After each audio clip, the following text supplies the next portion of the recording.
আসসালামু আলাইকুম। আপনারা সবাই কেমন আছেন? আলহামদুলিল্লাহ আমরাও ভালো আছি। আমার 3 রাজকন্যার সংসারে আপনাদের সবাইকে স্বাগতম। তো দেখতে পাচ্ছেন আমার মেজো মেয়ের মাদ্রাসা থেকে আসার পর আমার ছোট মেয়ে প্রচন্ড গরম, ও নিজে নিজে সবসময় কল পারে গিয়ে এভাবে পানি ঘাটাঘাটি করে।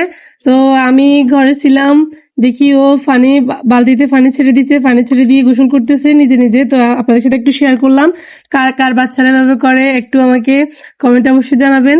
তো আজকে দুপুরবেলা রান্না করিনি, পান্তা ভাত ছিল, সেগুলো খেয়ে ফেললাম। তো পান্তা ভাত দিয়ে কাঁঠালি বিচির ভর্তা বানালাম, আর মুরগির মাংস রান্না করা ফ্রিজে ছিল, সেগুলো দিয়ে খেয়ে ফেললাম।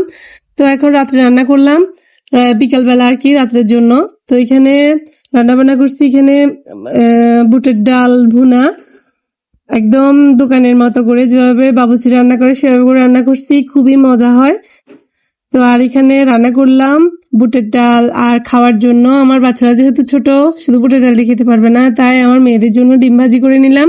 তো রাতের খাওয়া দাওয়া এগুলোই। আমার মেজো মেয়ে খাইতে বসছে, আমরাও খেয়ে নিলাম। আসসালামু আলাইকুম।